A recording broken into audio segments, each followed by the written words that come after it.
Now, we've been speaking to a Londoner who has a rare skin condition, epidermolysis bullosa, also known as butterfly skin, that causes painful blisters and tearing. Well, Lucy came from Texas to London to study and has been telling Paul how she's not letting her condition hold her back. But first, let's hear from Claire Mather, the director of the charity DEBRA, who stand up for people like Lucy.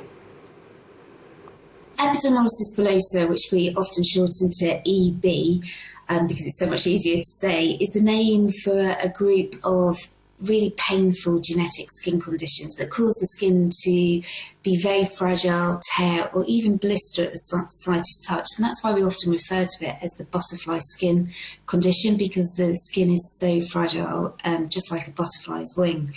It is rare. There's about 5,000 people in the UK and 500,000 people globally that suffer. So some of the milder forms of EB, actually the blistering tends to be predominantly on the hands and feet.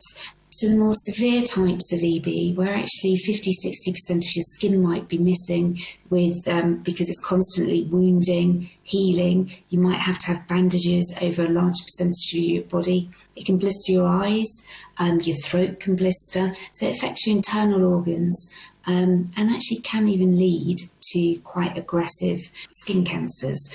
At the most severe end of the spectrum, it can actually be fatal, even with very young children. What's your lived experience of EB been like, Lucy? I mean, from the sounds of it, you're in constant pain, skin blistering, tearing. You just describe what it's like. Since EB is a genetic condition, I grew up with EB. I don't know anything different. So, of course, it was much more difficult growing up with EB, being a child with fragile skin, having to wear bandages all the time, and really having to pull back from a lot of things that other children were able to do. Oftentimes, we had to decide as a family if an activity was worth it for me to do.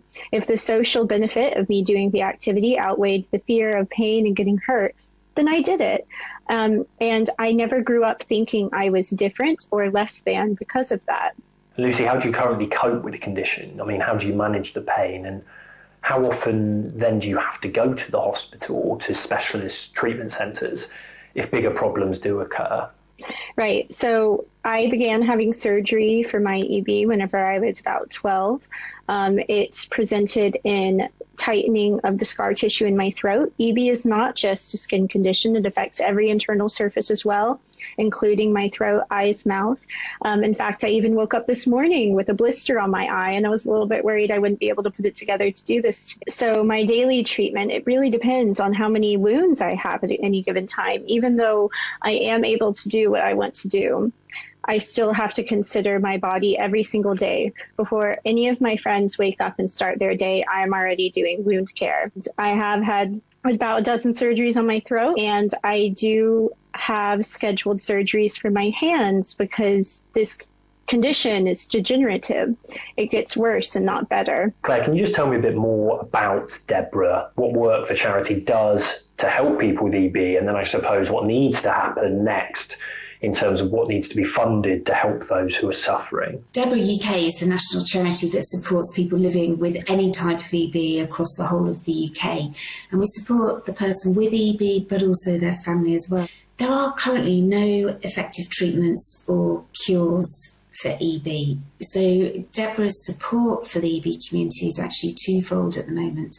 We try and support people living with EB today, and that might be through the work of our community support team, where we help people access benefits, make sure that their housing situation is appropriate for their needs.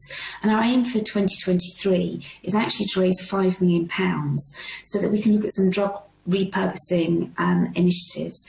And, you know, many of us have heard of the conditions psoriasis and atopic eczema. There are drugs that are used in those inflammatory conditions that may actually be beneficial to the EB community. They may actually help reduce some of the blistering and some of the itching. But actually we need to undertake that research to see if those drugs can be quite quickly repurposed for the EB community. Lucy, just finally taking a bit of a different viewpoint from it, has living with this condition given you a different or perhaps a positive perspective on some aspects of your life, perhaps in your line of work as a model, for example?